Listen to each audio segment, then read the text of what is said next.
RCR, la red que comunica y une al Perú. Estamos con Ruselnina González para conversar de la realidad de lo que viene sucediendo con el nuevo ministro de Trabajo, flamante, el nuevecito. ¿Qué nos puede contar, Rusel? Bienvenido, muy buenas tardes, gracias por estar con nosotros. ¿Qué tal, Fernando? ¿Cómo estás? No sé si me escuchas. Perfecto. ¿Qué tal? Primeramente, buenas tardes y gracias por la oportunidad de tener este espacio y saludar a RC Radio, que transmite sus señales a diferentes rincones del país. Bueno, desde la Confederación de Trabajadores del Perú, nosotros seguimos trabajando y fortaleciendo nuestras bases. Tuvimos un plenario nacional el 30 de abril, donde hemos ratificado puntos estratégicos por la decisión de la Asamblea Nacional. Y los puntos más importantes de esta Asamblea Nacional o Plenario Nacional, donde vinieron sindicatos, federaciones, no de diferentes ramas productivas del país, es que ante la crisis política que vive este gobierno, el Plenario Nacional ha acordado irnos a una movilización nacional contra las políticas del gobierno, ¿no? Y ante esta crisis que es consecuente tanto del Congreso y del Ejecutivo, es que se convoque a nuevas elecciones generales, porque estamos viendo que el país está, en vez de avanzar, está retrocediendo, no hay puestos de empleo, ¿correcto? No hay oportunidades laborales en diferentes ramas productivas del país. Entonces, esto ha conllevado a que los delegados de diferentes sectores productivos del país afiliados a nuestra confederación tomen estos acuerdos, ¿no? Entonces, estamos en eso, estamos trabajando en eso. Probablemente el mes de junio, la quincena de julio, se esté convocando un paro nacional, porque es evidente que el país está a la deriva, y como una central responsable que respeta y se hace respetar y hace respetar a sus afiliados, nosotros tenemos que levantar nuestra voz de protesta. Y esto creo que no le gusta mucho al gobierno. En estos días en Ginebra es el Congreso Internacional de la OIT, donde claramente el gobierno solamente ha acreditado un representante de nuestra central, porque somos una central contestataria al régimen, ¿no? Que no estamos de acuerdo en muchas de sus posturas. Entonces, pues son los efectos de ser contestatarios, ¿no? Efectivamente. Lo vi la semana pasada en las redes. Efectivamente se ha presentado en este congreso de la OIT, y de las 4 centrales sindicales que se podrían llamar, siendo las 2 principales, la CGTP y la CTP, se ha convocado creo que a 8 delegados o más, creo que son 10, 2 o 3 por central de trabajadores, hasta más, excepto de la CTP, donde solamente se ha llamado a una persona, y queda claro que es por esa posición, por posición de estar exigiendo los derechos de los trabajadores sin quedarse como perritos falderos de un gobierno, ¿no? O sea, por protestar permanentemente. Cuéntanos, Rusel, por favor, ¿cuál es el efecto que puede tener, fuera de lo que suceda allá, lo que puede suceder acá con el nuevo ministro? ¿Cómo, o con las políticas en general? Porque pareciera que los ministros en realidad no importan, excepto para entorpecerlo. ¿Cómo lo ven ustedes desde la CTP? Bueno, es un ministro nuevo que también es de las canteras de Tacna, es un ministro que ha tenido cierta actividad en el sector, pero si la cabeza, quien dirige el país, no tiene la capacidad de articular con todos los ministerios, este nuevo ministro lamentablemente está conducido y está sometido a lo que diga el presidente de la República. Tenemos un presidente que tiene agendas paralelas a su agenda gubernamental, ¿no? Es un presidente que solamente está intentando dividir al país entre ricos y pobres, cuando el único rico que se ha hecho es él y no los trabajadores. Entonces, cuando el líder no tiene esa capacidad de articular con sus operadores, lamentablemente, por más que sea bueno el ministro, no va a poder avanzar. Y el Ministerio de Trabajo es un ministerio donde hay mucha actividad por realizar, más aún en esta crisis política, ¿no? Y en esta crisis que se viene avanzando no solamente en el Perú, no hay confianza de parte del sector empresarial, a pesar de que nosotros tenemos diferencia con la CONFIEP, ¿no? Con diferentes grupos empresariales, esto no tiene un buen fin, ¿no? Se está trabajando en el Código Único de Trabajo, esperemos que eso que tenga un buen éxito, pero un código de trabajo que sea contemporáneo en estos tiempos, ¿no? En este caso, por ejemplo, las MIPES son una de las más golpeadas, y eso creo que el gobierno ni el Ministerio de Producción lo está entendiendo. Gamarra fue uno de los sectores que le depositó su voto a Pedro Castillo, y diferentes sectores, como la Federación Textil de nuestra confederación, hoy le reclaman porque él ha ampliado la importación de ropa china, tela china al Perú, donde esto no es posible competir con China y con nuestros productores peruanos. Entonces, el nuevo ministro, si realmente quiere hacer una buena gestión, deberá demostrar su competencia, su autoridad como ministro, y si no, lamentablemente, pues, pasará lo mismo que pasó con Betsy Chávez. Hay veces la soberbia o sentirse estar en el poder no conlleva a nada. Ahorita, por ejemplo, hubo un consejo de ministros descentralizados en Iquitos, con nuestra Federación de Construcción Civil y de las comunidades nativas, no han podido ingresar, y eso también tengo que denunciarlo. Lo que está haciendo el gobierno es de repente utilizando pseudo sindicatos, pseudo federaciones que le hacen amén a ellos. Entonces, eso es mentir a la población. Lamentablemente, el movimiento sindical está cargando una mochila pesada por culpa de Pedro Castillo, porque muchas veces la opinión pública está tomando ese concepto de que los sindicalistas somos incapaces de poder dirigir, y eso no es así. Ahora, Pedro Castillo, ¿por qué tiene esa limitación? Y es un sindicalista básico, lo ha dicho su propio camarada Guido Bellido, es que él nunca fue dirigente sindical, fue un caudillo que apareció, lo fabricaron y entró a romper la huelga del SUTE. Entonces, son temas que poco a poco se está aclarando, y nosotros tenemos que rechazar desde el movimiento sindical ese tipo de comportamientos. Por supuesto, y efectivamente, no hay ninguna prueba de que Pedro Castillo haya sido líder sindical reconocido, no existe prueba de que haya tenido licencia sindical. Entonces, al final es un título que al parecer le inventaron con fines políticos, y como dices tú, Russell, efectivamente está dañando la imagen de lo que debe ser un sindicato de trabajadores moderno, ¿no? Y la CTP se jacta y viene trabajando en eso, viene afianzando las bases, como lo has dicho tú, con reconociendo que la empresa privada, como decimos en este programa, micro, pequeña, mediana o grande, salga adelante de la mano de cumplir con los derechos laborales que un trabajador debe tener, cosa que desgraciadamente no sucede, y vemos que las políticas nos entregan ahora que estamos casi en 85% de informalidad laboral.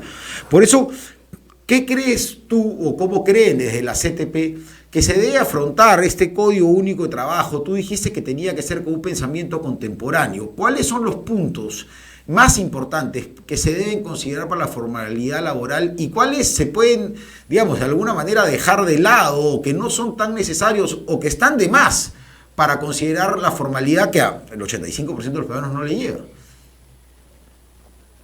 Bueno, obviamente todos queremos un país formal, un empresario que pague sus impuestos, un trabajador que pague sus impuestos, pero aquí lo que estamos viendo es el tema de lucha de clases, ¿no? Aquí yo tengo que ser objetivo y tengo que ser neutral. Nosotros de la CTP, ¿no? Y desde nuestra corriente ideológica decimos bienvenido a la inversión privada. Muchos dicen el imperialismo, que bienvenido sea el imperialismo, pero un imperialismo que ayude a avanzar al país, que respete nuestra constitución, que respete los derechos, ¿no? Porque acá lo que estamos viendo es que ellos quieren sacar un código de trabajo, es con ese pensamiento de lucha de clases.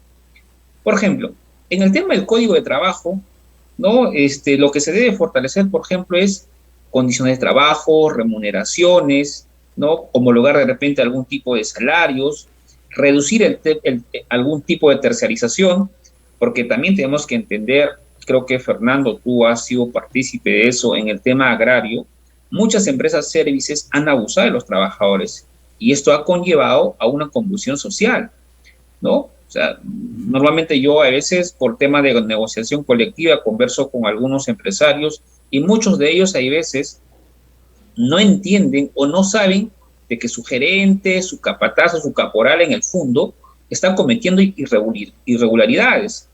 Entonces, por eso este código de trabajo debe estar muy bien elaborado, muy bien articulado y llevar a un debate en el Consejo Nacional de Trabajo y de repente en mesas de trabajo, porque no solamente podemos pensar para un solo grupo, tenemos que pensar de una proporción equitativa para que más adelante esto no nos pase la factura y siga generándose más conflicto social entre los trabajadores y los empleadores.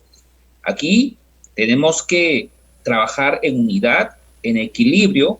Los sindicalistas tampoco, los trabajadores tampoco somos tan absurdos de pedir cosas que no son viables.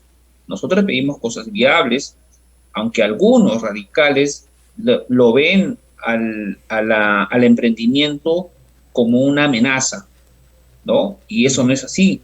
Muchos de nuestros dirigentes o trabajadores afiliados ahora son emprendedores y por ese hecho de que ellos han emprendido no pueden ser nuestros enemigos, nuestros adversarios. Aquí lo que tenemos que buscar, si realmente queremos sacar un buen código de trabajo, es buscar un consenso político gremial pensando en todos los peruanos, no solamente en un grupo de la CONFIEP, no solamente en un grupo de la CTP o la CGTP. Aquí se tiene que trabajar en consenso para todos los peruanos. El tema de la tercerización sigue siendo una piedra en el zapato.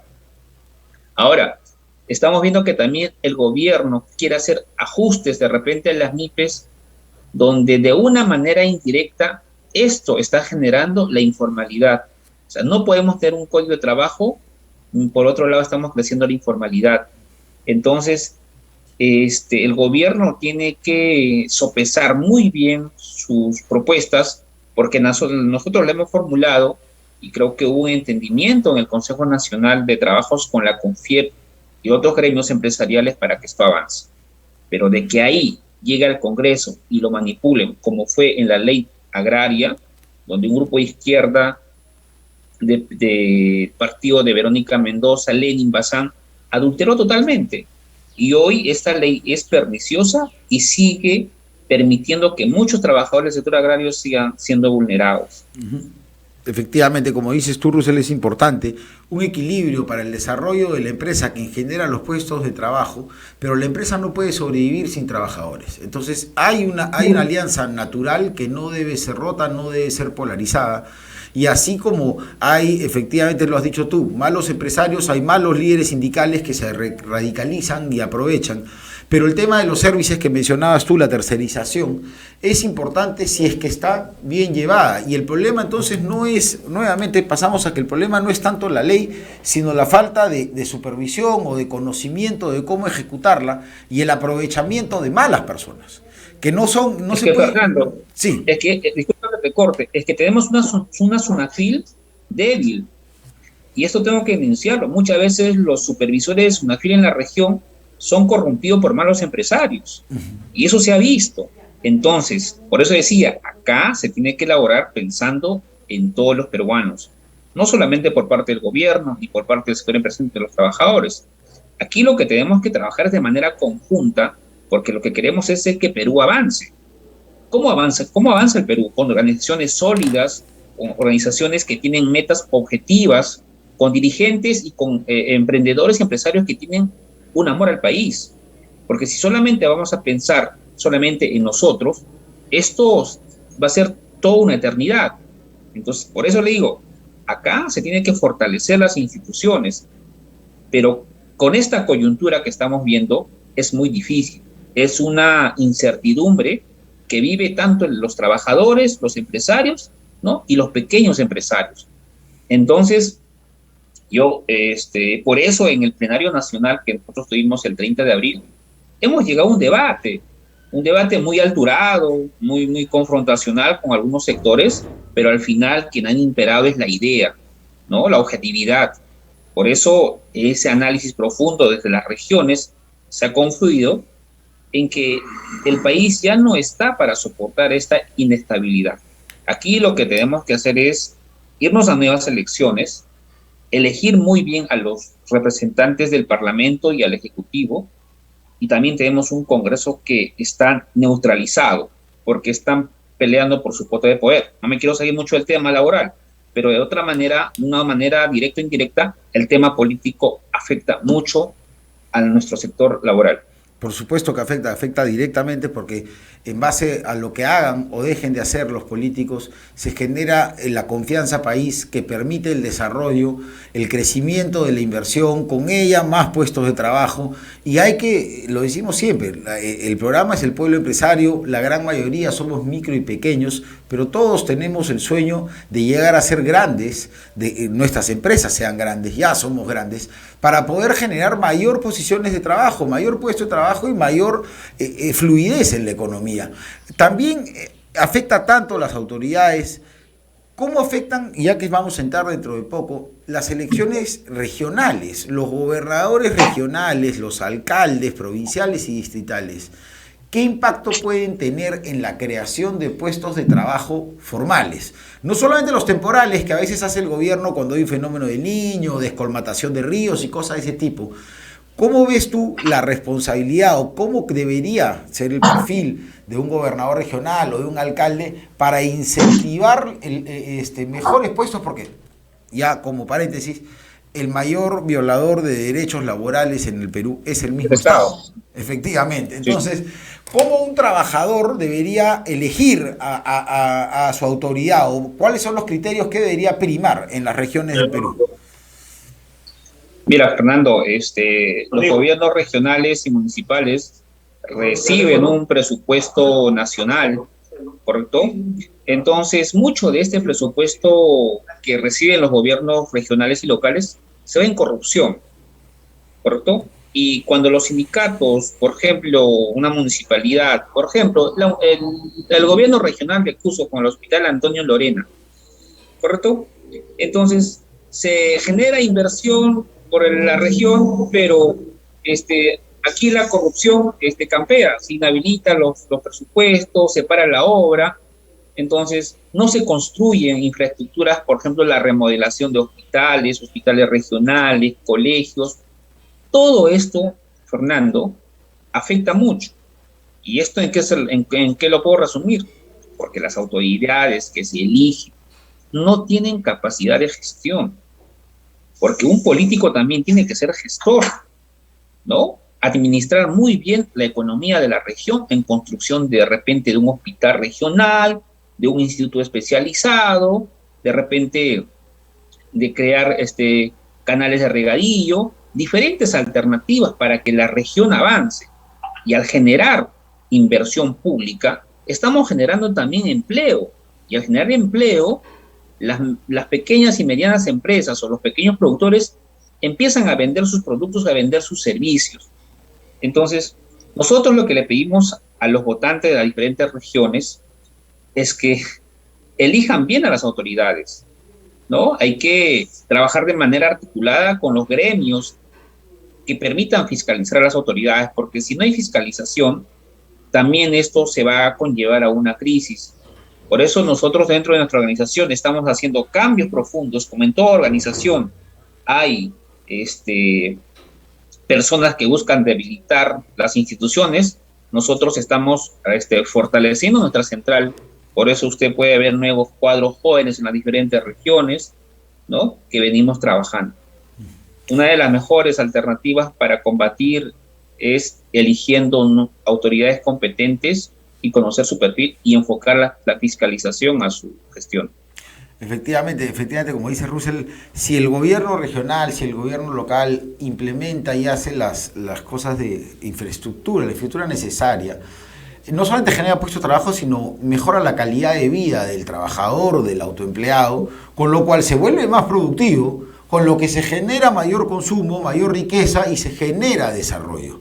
Y muchas de las cosas que a veces se exige por parte de los trabajadores hacia la empresa privada, de tener guarderías o tener postas médicas y cosas así, debería ser el rol principal, y está en la Constitución, es el Estado. El Estado es quien debe dar esas cosas. La corrupción es lo que no lo ha permitido. La gente se ha hecho rica y ahora malos funcionarios le cargan la mano a los trabajadores y a las empresas. Nos cae el pato a todos, pero menos a ellos, cuando el verdadero problema está efectivamente en la corrupción. Russell, ha sido realmente un gusto. Unas palabras finales para las bases de la CTP, que yo sé las tienen en todas las regiones del Perú, trabajadores que día a día se levantan para sacar este país adelante y con ello a sus familias, como decimos siempre. Russell, por favor. Así es, Fernando. Esta última semana estuvimos por la región de Puno, Ayaviria, Zángaro, Pratería, Chucuito, y desmentir al gobierno que el gas en la frontera entre Perú y Bolivia está a 42 soles, no está ni 15 ni 20 como lo dice el gobierno. Finalmente, la CTP, la Confederación de Trabajadores del Perú, está abierta a todos los trabajadores de diferentes ramas productivas, maestros, mineros, agricultores, de construcción civil, MIPES, vengan a la CTP y estamos trabajando para fortalecer nuestra democracia.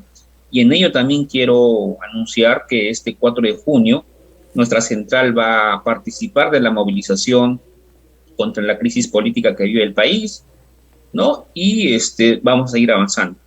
Gracias por la oportunidad de RSR Radio, Televisión, a tu programa del Pueblo Emprendedor. Y bueno, seguimos trabajando de manera articulada para sacar adelante al país, Fernando.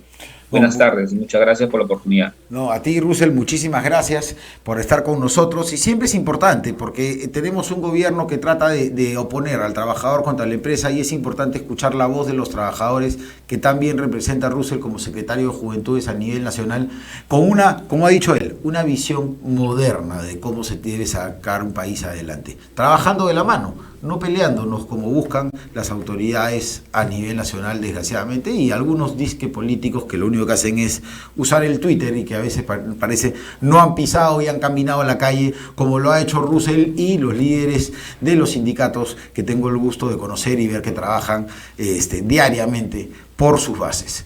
Ha sido un gusto realmente, Russell, estar que esté con nosotros, y nosotros, amigos, nos vamos en unos minutitos a una pausa comercial. RCR, la red que comunica y une al Perú.